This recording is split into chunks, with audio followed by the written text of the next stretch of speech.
Alright, so welcome everyone to Inspire Physics Classes presents hashtag the physics game show. And before we proceed to anything else, I know तुमच्या मनामध्ये एक question आहे की हे physics game show काय concept आहे. So let me explain. In the lockdown period, we observed that there were mainly three things which people were enjoying on their smartphones. पहिला होता शोज बघणं, त्याच्यानंतर खूप सारे गेम्स खेळणं and of course learning something new, काही ना काही शिकणं. नाव ॲट इन्स्पायर वी थॉट की का असा काही कन्सेप्ट तयार करता येईल की या तिन्ही गोष्टीला आपण एका जागी आणू शकतो. And yep, here we are with this hashtag the physics game show, a concept where you will get the feeling of watching a show, playing a game and of course learning something new. तर आजच्या या आपल्या पहिल्या एपिसोडमध्ये आपण discussion करणार आहोत electric चार्जेसबद्दल. आजच्या एपिसोडमध्ये टोटल 3 लेवल्स आहेत अँड पहिल्या लेवलमध्ये तुम्हाला इलेक्ट्रिक चार्जेसबद्दल खूप सारी इन्फॉर्मेशन भेटेल आणि या इन्फॉर्मेशनचा वापर करून तुम्हाला लेवल 2 आणि लेवल 3 मध्ये येणाऱ्या खूप साऱ्या चॅलेंजेसला फेस करायचं आहे. And with that Bing sed, let's get started with the hashtag the physics game show. आता एक तुम्हाला क्वेश्चन आहे की तुम्ही कधी विचार केला का याच्याबद्दल की ज्यावेळेस तुम्ही जे कंगवा असतो, जो कॉम्ब असतो, ज्यावेळेस तुम्ही त्याला हेअरमधून पास करता आणि जर कागदाच्या तुकड्यांच्या जवळ जर त्याला नेलं तर ते कागदाचे तुकडे त्याच्याजवळ अट्रॅक्ट होतात. आणि हेच सेम गोष्ट तुम्ही जर एखाद्या पेननं पण ट्राय केलं असेल तर सेम फिनॉमिनॉन तुम्हाला बघायला भेटेल. So now the question is, have you ever thought about this की हे कसं काय होते. तर आज आपण याच्याबद्दल डिस्कशन करणार आहोत. लेकिन वहाँ जाने से पहले एक गोष्ट जे तुम्हाला माहिती असायला पाहिजे, जी खूप इम्पॉर्टंट आहे, त्याच्याबद्दल let's talk about it first. आणि ते आहे electric charge. And to do that let's start our journey with atoms.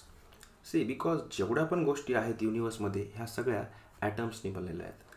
And ज्यावेळेस आपण ॲटम्सचं डिस्कशन करतो 3 गोष्टी वारंवार पुणे तुमच्यासमोर येत जातील. ते असतील प्रोटॉन्स, इलेक्ट्रॉन्स आणि न्यूट्रॉन्स. तर आपल्याला हे समजणं खूप इम्पॉर्टंट आहे की यांच्यामध्ये काय डिफरन्सेस आहेत.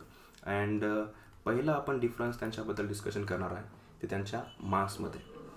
तर आता जे सांगतो थोडं लक्ष द्या. जे इलेक्ट्रॉन्स असतील त्यांचं मास सगळ्यात कमी असेल, ते सगळ्यात लाईटेस्ट असतील या तिघांपैकी.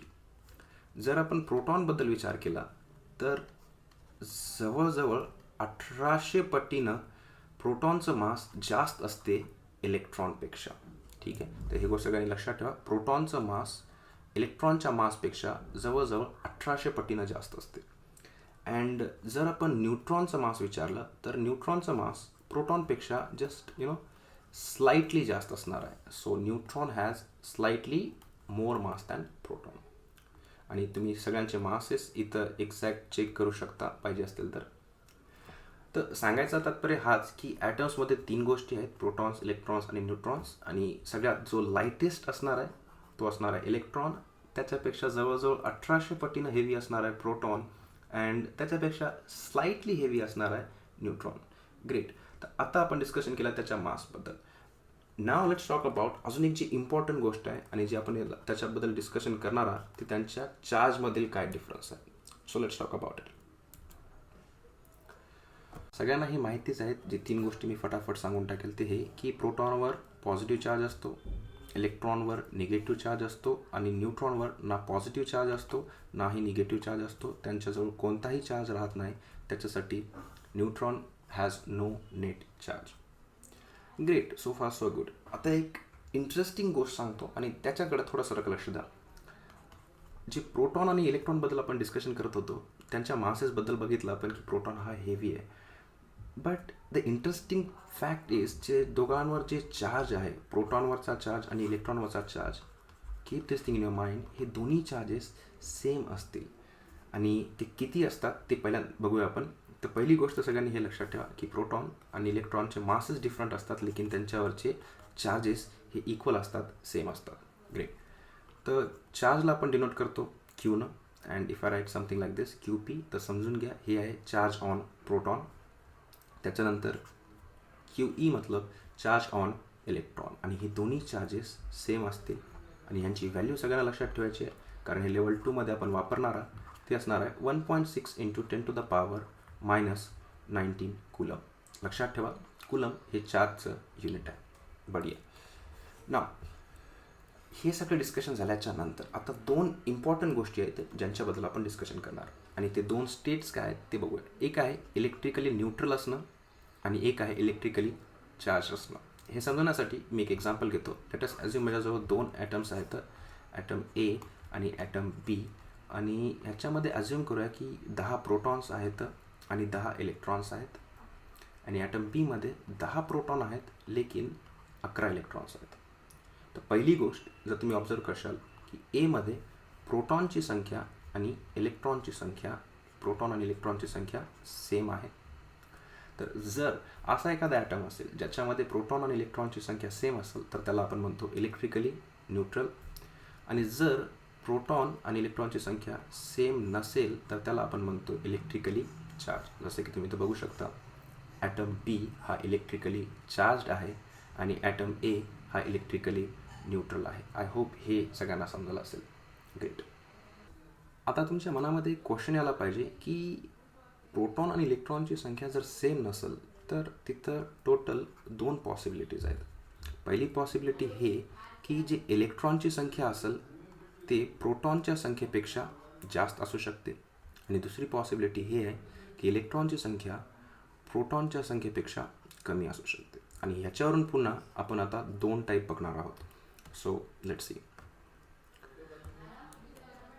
जर इलेक्ट्रॉनची संख्या जास्त असेल तर ते बॉडी निगेटिव्हली चार्ज म्हटले जाईल, आणि जर इलेक्ट्रॉनची संख्या कमी असेल तर त्या बॉडीला आपण पॉझिटिव्हली चार्ज बॉडी म्हणणार. लेट्स टेक एन एक्झाम्पल आणि त्याच्याबद्दल आपण समजूया. फॉर एक्झाम्पल की जो कंगवा असतो जर तुम्ही तुमच्या हेअरमधून पास केला तर होते काय की, आता प्लीज इथं लक्ष द्या, जे इलेक्ट्रॉन्स असतील ते ट्रान्सफर होऊन जातील तुमच्या केसापासून त्या कॉमवर. So let us take an example. Basically आपल्याजवळ इथं चिंटू आहे, ठीक आहे, अँड चिंटूनं कंगवा घेतला आणि त्यांच्या केसामधून ते फिरवलं. तर ओके, आता तुम्ही म्हणू नका चिंटूजवळ केस नाही, तर ओके अज्युम करा केस आहेत, अँड ये घ्या तेरं नाम कट. ओके, एनिवे, आता चिंटूनं जर त्याच्या केसामधून ते कंगवा जर फिरवला तर होते काय की जे इलेक्ट्रॉन्स असतात तुमच्या हेअरपासून ते ट्रान्सफर होऊन जातील त्या कंगव्यावर. आता इथं हेअरवरचे इलेक्ट्रॉन्सची संख्या कमी झाली, राईट, आणि कॉमवर इलेक्ट्रॉनची संख्या जास्त झाली. तर सगळ्यांना माहिती आहे जिथं संख्या इलेक्ट्रॉनची जास्त असेल ते कसं असणार आहे, निगेटिव्हली चार्ज, आणि जिथं इलेक्ट्रॉनची संख्या कमी आहे ते असणार आहे तुमचं पॉझिटिव्हली चार्ज. सो कॉम्ब हे निगेटिव्हली चार्ज असेल आणि जे हेअर आहेत ते पॉझिटिव्हली चार्ज होऊन जातील. आता वापस जाऊया आपल्या क्वेश्चनवर, जे स्टार्टिंगला आपण विचारलं होतं की जे कागदाचे तुकडे असतात ते कॉमकडं कसं काय अट्रॅक्ट होतात. तर बघा, होते काय की जसंही तुम्ही कंगवा फिरवता केसामधून तर हेअरवरून इलेक्ट्रॉन्स पास होऊन जातात या कॉमवर, ज्याच्यामुळं हा निगेटिव्हली चार्ज झाला. Hope you get that, right. आता इथं हा जो पेपर आहे हा ना तर ॲक्च्युली पॉझिटिव्हली चार्ज आहे नाही निगेटिव्हली चार्ज आहे. कसं काय, इथं बघू शकता टोटल 1 2 3 4 5 प्रोटॉन्स आहेत आणि तेवढ्याच संख्येमध्ये इलेक्ट्रॉन्स आहेत. आणि जर तुम्हाला लक्षात येत असेल तर जेवढे प्रोटॉन असतील तेवढेच जर इलेक्ट्रॉन्स असतील तर त्याला आपण इलेक्ट्रिकली काय म्हणतो, न्यूट्रल. आय होप हे सगळ्याला समजलेलं असेल. बढिया. तर इथे एक निगेटिव्हली चार्ज ऑब्जेक्ट आहे आणि त्याच्या बाजूला न्यूट्रल आहे. तर होईल काय की ही निगेटिव्ह चार्जेस इथल्या प्रोटॉन्सला अट्रॅक्ट करतील आणि याच्यामुळे होईल काय की हा कागदाचा तुकडा बेसिकली अट्रॅक्ट होऊन जातो तुमच्या या कॉमकडं.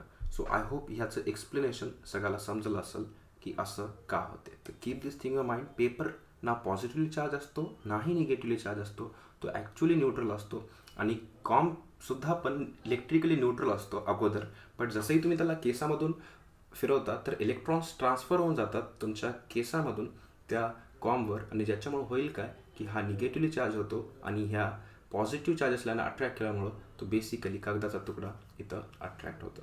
तर पुढच्या वेळेस लक्षात ठेवा, ज्यांना कोणी रडत असेल की म्हणजे केस गळून चालले तर किंवा केस कमी होऊ लागले तर ज्यावेळेस पण तुम्ही डोक्यामधून कंगवा फिरवता त्यावेळेस तुमचे केस तर जातात, त्याच्यासोबत खूप सारे इलेक्ट्रॉन्स पण जातात. ते म्हणतात ना, तेलही गेलं आणि तूपही गेलं. हां बिलकुल, केसही गेले आणि इलेक्ट्रॉन्सही गेले. लव यू जिंदगी.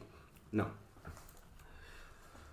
Let's talk about the last thing, ज्याच्याबद्दल हे सगळा खेळ आपण जे असणार आहे याचा सेकंड लेवल, ते असणार आहे तुमचं क्वांटायझेशन ऑफ चार्ज. आणि प्लीज इथं खूप खूप इम्पॉर्टंट कन्सेप्ट आहे, तर प्लीज इथं लक्ष द्या. Okay, so first thing first, जर तुम्ही आतापर्यंत डिस्कशन ऑब्झर्व केलं असेल तर ते जे कॉमचं असेल किंवा हेअरचं असेल त्याच्यामध्ये व्हायला काय की इलेक्ट्रॉन्स जे आहेत ते इलेक्ट्रॉन्स ट्रान्सफर व्हायला येतात. आता हे कसे ट्रान्सफर होऊ शकतात ते बघूया. लेट अस अज्युम की आपल्याजवळ ऑब्जेक्ट ए आहे आणि ऑब्जेक्ट बी आहे. तर ऑब्जेक्ट एवरून ऑब्जेक्ट बीवर काही इलेक्ट्रॉन्स जातील. तर हे इलेक्ट्रॉन्स जाण्याची पॉसिबिलिटी काय? तर पॉसिबिलिटी हे आहे की एकतर एक इलेक्ट्रॉन जाईल किंवा 2 इलेक्ट्रॉन जातील किंवा 3 जातील किंवा 4 जातील. लेकिन असं कधीच होणार नाही की 1.5 इलेक्ट्रॉन गेला. समजायली गोष्ट तुम्हाला? एकतर 1 इलेक्ट्रॉन जाईल किंवा 2 जातील किंवा 3 जातील. असं होणार नाही की 2.5 इलेक्ट्रॉन गेले किंवा 1.25 इलेक्ट्रॉन गेले. ओके, असं होणार नाही. ठीक आहे, एकतर 2 जातील किंवा 3 जातील, पूर्णपणे जातील. मतलब सांगायचा अर्थ हा की हे इलेक्ट्रॉन जातील ते पूर्ण संख्येमध्ये जातील. 3 जातील किंवा 4 जातील, असं होणार नाही की 3.25 चालले. Hope you get that. तर याच्यावरून आपल्याला जे चार्जेस भेटू शकतात ऑब्जेक्टवर ते कसे असतील बघूया. तर हे आहे तुमच्या इलेक्ट्रॉनवरचा चार्ज, जे आहे 1.6 इंटू 10⁻⁻19 कुलम. लेटेस्ट ॲज्युम याला डिनोट करतो स्मॉल ई ना. तर लक्षात ठेवा, हा आहे चार्ज इलेक्ट्रॉनवरचा, जे आहे 1.6 इंटू 10⁻⁻19 कुलम. आता हे जर 1 इलेक्ट्रॉन ट्रान्सफर झाला तर एवढा चार्ज असेल. जर 2 इलेक्ट्रॉन ट्रान्सफर झाले तर ते असणार आहे 2 इंटू 1.6 इंटू 10⁻⁻19 कुलम, राईट. जर 3 पास झाले तर 3 into 1.6 into 10⁻, you get that. जर 25 गेलं तर किती होऊन जाईल? 25 इंटू 1.6 इंटू 10⁻⁻19. सो ह्याला आपण एका मॅथमॅटिकल फॉर्ममध्ये तयार करूया आता. तर पहिली गोष्ट, हे जे असणार एखाद्या ऑब्जेक्टवरचा चार्ज, हे असणार आहे तुमचा 1.6 इंटू 10⁻⁻19 कुलमचा मल्टिपल. आणि हे असणार आहे तुमचं यन. यन काय? कोणताही नंबर, 1 असू शकतो, 2 इलेक्ट्रॉन, 10, 15, 20, काही असू शकतात. ठीक आहे, तर ह्याच्यावरून एक फॉर्म्युला लिखतो आणि तो असणार आहे तुमचा Q इक्वल्स NE. ह्याच्यामध्ये 3 गोष्टी आहेत जे तुम्हाला लक्षात ठेवायच्या आहेत. Q आहे एखाद्या ऑब्जेक्टवरचा चार्ज, N असणार आहे त्या ऑब्जेक्टवरती किती नंबर ऑफ इलेक्ट्रॉन्स ट्रान्सफर झाले तर, सो नंबर ऑफ इलेक्ट्रॉन्स. आणि हे E आहे, हे व्हॅल्यू आहे जी किती आहे ते पाठ ठेवा, 1.6 इंटू 10⁻⁻19 कुलम. तर ही गोष्ट लक्षात ठेवा. आणि that is all about quantization of charge. तर प्लीज हा फॉर्म्युला लक्षात ठेवा, Q इक्वल्स टू NE, आणि आपण याला पुढच्या लेवलमध्ये डिस्कशन करणार आहोत. थँक्यू.